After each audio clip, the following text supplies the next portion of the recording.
Good evening, everybody. The viewers of this wonderful channel, Staying Safe During COVID-19, which was started at the initiative of the Evergreen batch of 1982 Gauhati Medical College.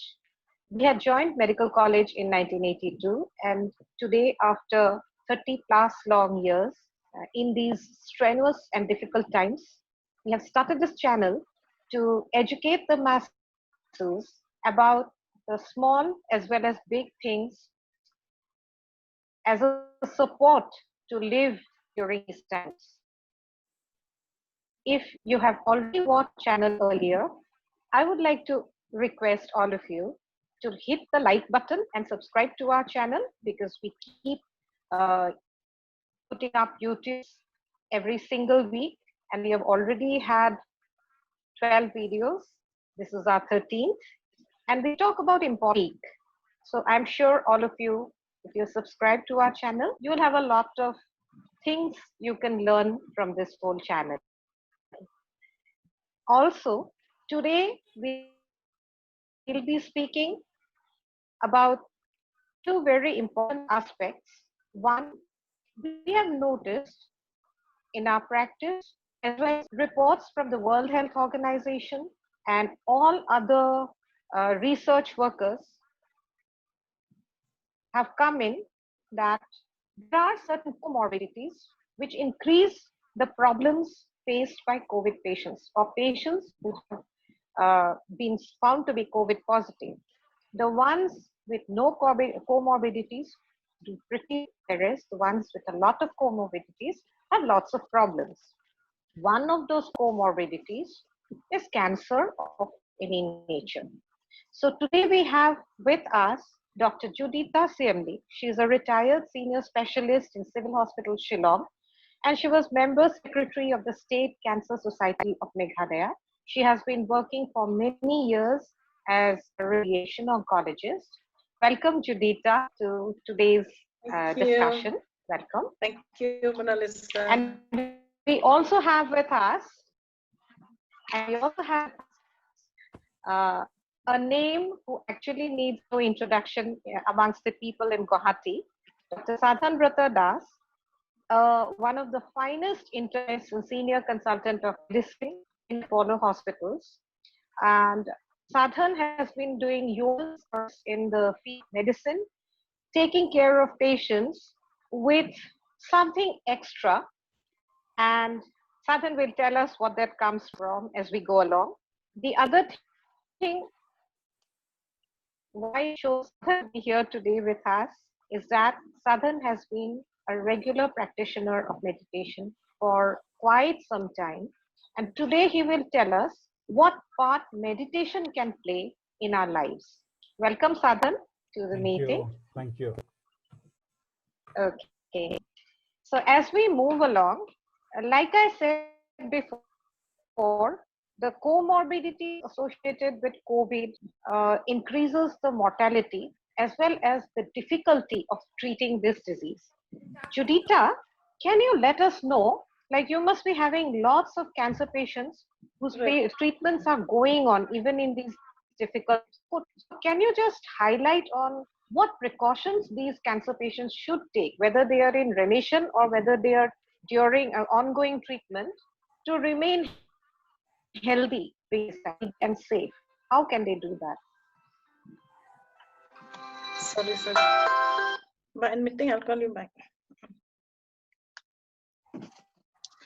Thank you so much, Mona Lisa, and hello, Sadhan, and good evening to all the friends, evergreen friends of us. So your question actually is, what are the specific, a little bit what the patient should do to, that is your question, Mona Lisa? What precautions they can take to remain safe, your cancer patients, what precautions they can take? That is a very difficult question. I think on this, it's very simple. What precautions they can take? Patients, they have to follow whatever guidelines guidelines the government has issued, ICMR, WHO has issued from time to time, so that they have to strictly follow. And besides that, if we talk about patients who are going on treatment, that is quite a debate going on whether patients should continue on treatment or not. So the general consensus as of now, it is that patients should continue with treatment unless and until they are COVID positive. So what they should do, they should follow ICMR and WHO guidelines. And besides that, they should have more nutritious food. That's what they have to do. Can you highlight, give some more idea about what sort of nutritious food you would advise for them? Something about the foods that are available and they should have. That's what you feel. Yeah, I think looking at my size, I think you will realize that I can speak on that subject very well. So that apart, I would say, uh, I think all of us, we know, being practicing doctors in any discipline, that the market is flooded with nutritious food, with protein supplements, and so many other things. Any company would come to you either with oral or with IV or any other methods of giving supplements and high protein food to the patient. The point here is that patients should have high protein food. I would say that throughout my more than 25 years of practice, I'm an advocate of natural good nutrition. Why natural good nutrition? Because, and I strongly recommend to all the patients, even today also, because this, they are freely available, cheaper in cost, and then you could measure how much patient would get. And then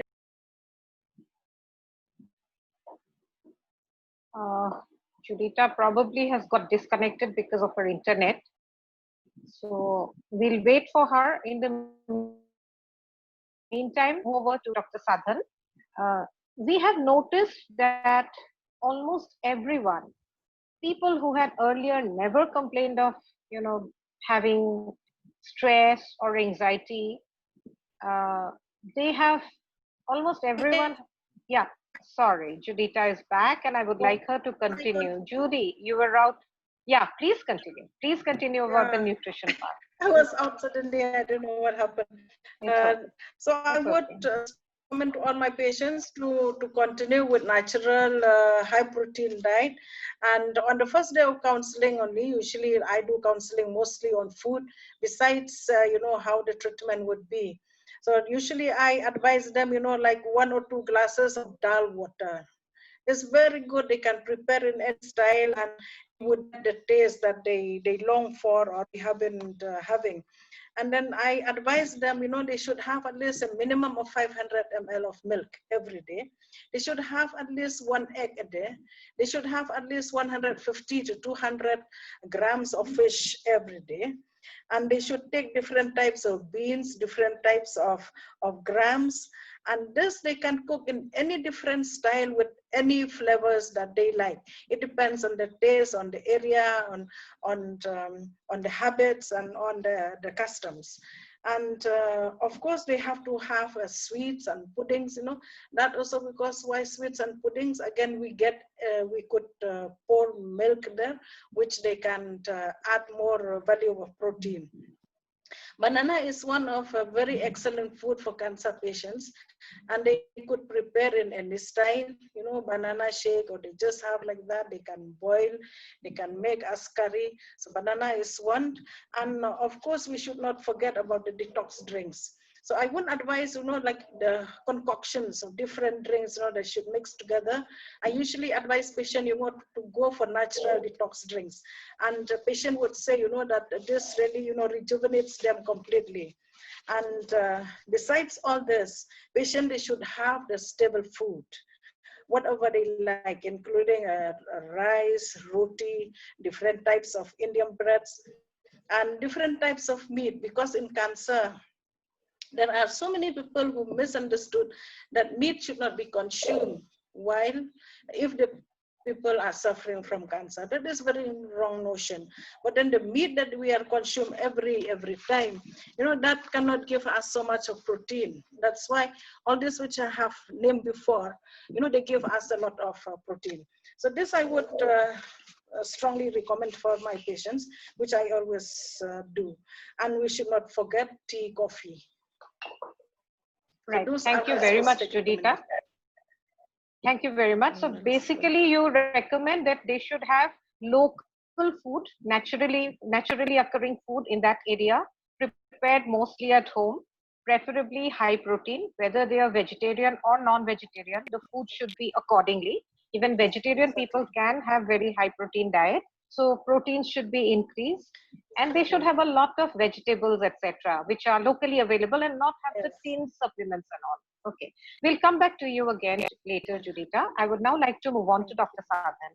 As I had just said earlier, that a lot of people are facing a lot of stress during these very weird times where we are forcibly shut down. We can't move around freely. We cannot do what we have been always doing.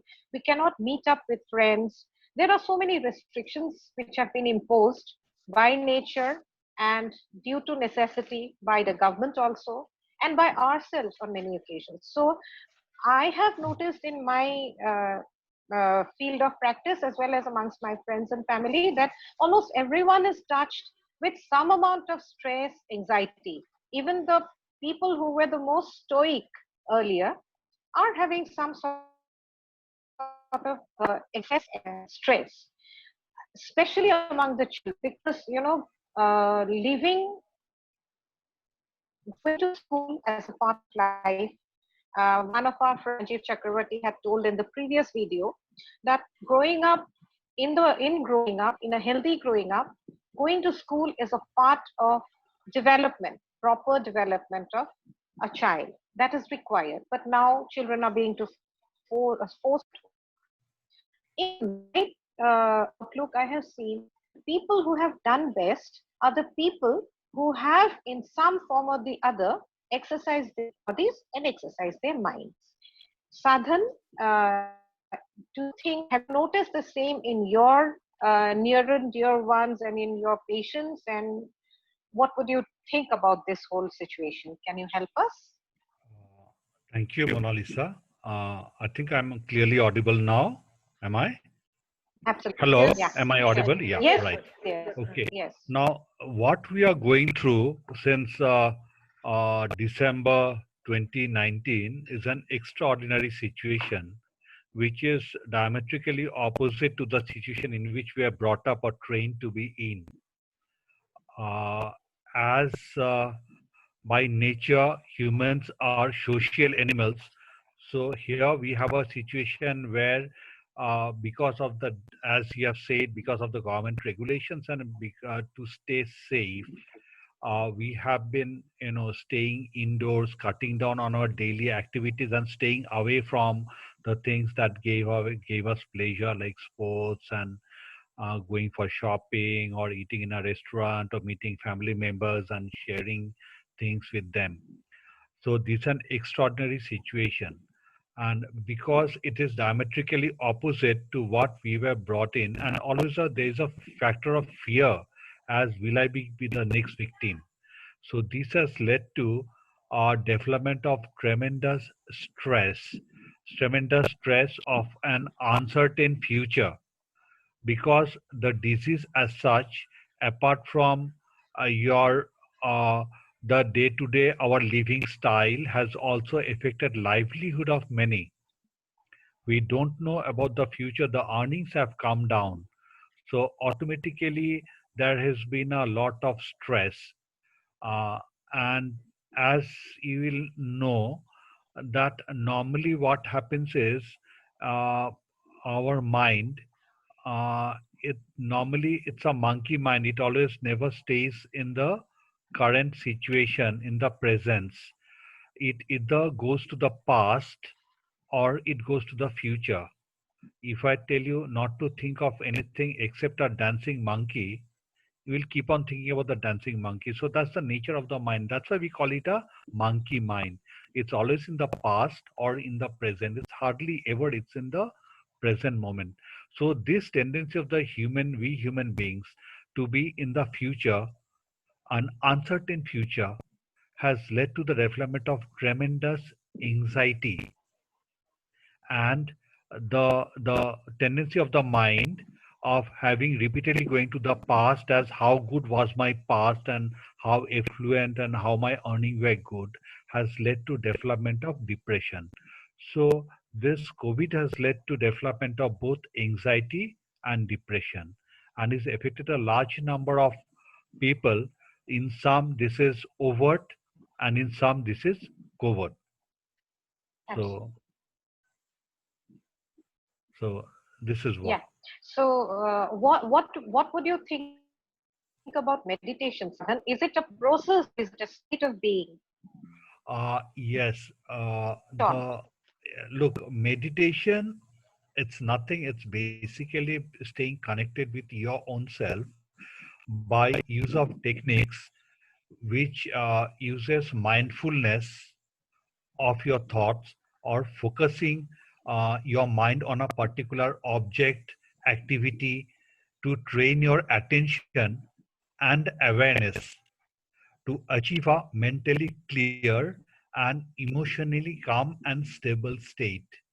So the technique helps in staying focused, staying calm, and emotionally stable. So that helps you in coping with the current anxiety and the depression which this disease is, creating amongst among the population of the whole world, right? So it makes you Right. very calm. Yeah. So that is how I think meditation obviously helps. And not only pandemic, in any situation, our life is full of stress and strain. It's ups and downs. It's like, trekking through the mountains. You don't really know what curve the next curve will bring. So in that way, it helps you in trying to be less reactive and accept things. And, that makes you emotionally much more stable person. Right. Thank you. Sadhan, being a Manilisa, can I ask neuroscientist, Sadhan one question? yes, Yeah. yes, absolutely. Please go Yeah, ahead. Sure. Please, Sadhan, Yunita, a I pleasure. want to ask this question. For the last 3 4 months, has the pattern of patients come to you change? Has it increased, or what is the general perception that you get? Uh, the general perception, Judita, is often tremendous amount of anxiety, tremendous amount of anxiety, especially of the physical well-being. People are not aware, people are, the patient who has not been suffering from COVID, they are worried about their livelihood, and they are worried for the morbid fear of getting affected by the corona. Right. And the people who are suffering from coronavirus or coronaviral diseases are extremely scared of the outcome. They don't really know when they come in, that, most of them they think that they are going to, die, or they're going to have a lot of problems. And on top of it, apart from the loss of livelihood, there's the isolation from the family. No one can meet. The saddest part is a coronavirus patient, he comes to the hospital or a health center alone. There's no family member who is accompanying him. uh, he is treated alone. There's no one to take care, nurse him, inquire about his health. If he deteriorates, he dies alone. Okay, that's the saddest part. And once he dies alone, there is no one to accompany him to the crematorium. that's That's very that's the, sad. that's very sad. That's you very know sad. that's very sad. So he's all alone through this journey. Right. The morbid fear of the other, his relations, they are scared that they are going to get infected. So it's a very, very sad situation that is happening, and really has isolated people. They don't want to meet their friends, the relatives don't want to go to a relative's place, always very apprehensive. It has put a tremendous stress on the, onto the people. onto the day-to-day life, right?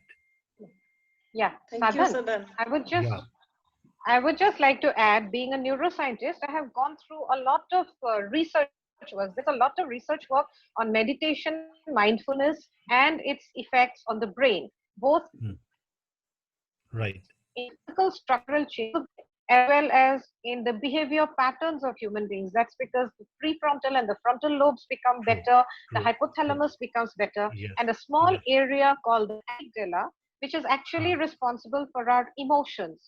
yes, We yes. become very stressed, react very fast. As for the amygdala, the size of the amygdala becomes very small. So, in these times, Sadhan, you being a regular practitioner of meditation, can you give the people some input as to how they may expect meditation to change their outlook now, how to help them stay, cool and calm, and what are the steps? What would be the right time to meditate? How should they sit? And just can you take us through the few simple steps of meditation so that our Yeah, viewers yeah. get a very clear picture how they can start? Look, as I've told you, there are two ways of meditation, two principal ways of doing meditation, right? So this could be a mindfulness type or a focusing a mind on a particular object. So both have Yes. got in mindfulness, what happens is you just see the thoughts. Okay, it's like Right. this. You become an observer. You don't react. You become an observer. You don't react as a victim. You just try to become a witness. In that way, once you start observing, you know that, oh, this is my anger, this is my hatred, this is my fear. Then you just laugh at it. That is one. You become an observer. You just observe your thoughts. You don't control your thoughts. You just let it come and go. That is what. Because you see, the whole thing is impermanence. Whether it is by nature, what happens is, you see, everything is impermanent. The seasons, it's impermanent. That's why you have summer and winter. The days are impermanent. Okay, that's why you got morning, afternoon, night, everything. You see the trees, the fruits, everything. The it's everything in this nature is impermanent. So are our sorrows and so are our happiness. So if you are very if you understand the fact that everything is impermanent and everything shall pass, nothing stays forever. So it gives you a lot of stillness. You become still, you become quieter. Next is the easiest thing you see, whether it's a tai chi or whether it's a qigong, the Chinese thing, or your meditation or pranayam, everything starts from the breath. That's the simplest Right. of things. Because you see, the breath itself is impermanent. The breath that we are taking at this point of time is never going to come back again. And normally, we are not very aware of our breath. Now, first thing is, if you don't have to do anything, just be aware of the breath. Just feel that the air is going in and it's coming out. Don't force yourself. Just if you keep on doing it for a couple of times, you see that automatically the stillness will come in, because this is the actual reality of life and this is the moment. And all the meditations, whichever level you go, or whichever the way you practice, ultimately all the meditative practices, they come focusing on your breath. And this is also the practice of the Buddhist meditation, which is so widely practiced. The Buddhist meditation also it also focuses on the impermanence of the body and the impermanence of the mind. As I was talking about the impermanence, the body that is the same person that we are, but the body was different when we were born. It was different when we went to school. It was different when we went to colleges. Now and say maybe after 20 years. So body is also impermanent, and the thoughts are also impermanent. You must realize that I'm angry at someone. After half an hour or so, that's going to go away. So the whole world, it's the the only permanent thing in this world is the impermanence of thing. Okay, so you must realize that. And the the anger, hatred, jealousy, and all these things, you see that they are also impermanent, but we take them to be Right, right. permanent. That is the fundamental basis of all the sorrow and the sadness that we suffer through. Okay, so you must realize that Right. even this trouble of coronavirus on the livelihood, loss of livelihood, and everything is impermanent. This shall also go away. Only thing is that you try to focus on your No, breath. Sadhan, I would Yeah, just, yeah. Tell me. Sadhan, I would like you to, make it very simple for the beginners. Suppose somebody wants to start today.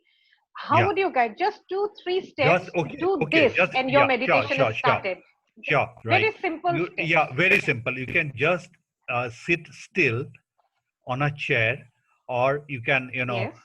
sit cross-legged or whatever you're comfortable with. Try to relax your body, Yes. close your eyes, and then just be aware of the breath. It is as simple. Start doing it for about 5 6 times. You see that you are quietening down. Then keep on increasing, maybe 10 minutes and maybe 15 minutes, half an hour or 1 hour, like that. Okay, just focus on your breath. It's magical. Those who do it, it's magical. Just focus on the breath. Just see that the Yes. breath is going in Absolutely. and the breath is coming out. It's as Yes. simple as that. Yes. Just be mindful. Just I be am mindful sure. that it's coming out. Sure. That's the Yeah. easiest way of Yeah. doing True. meditation. So basically, absolutely. So people should start doing it. Number one. Number two, choose a time of your own. Preferably, but it can be any time of the day. Sit in a quiet place, undisturbed by your gadgets of today, and start just 5 or 10 minutes a day. Doesn't matter. Continue doing it. That's more important. And what you will gain, that I do not know. But what you will lose, I know. You will lose your immediate stress, anxiety. You will lose your bad sleep. You will become calmer and you will lose your reactions, those immediate reactions that we, knee jerk reactions that we have to every situation. So at least if we start doing it, because I'm privileged to have, a group of children whom I meet every day, and I have encouraged them to start doing meditation.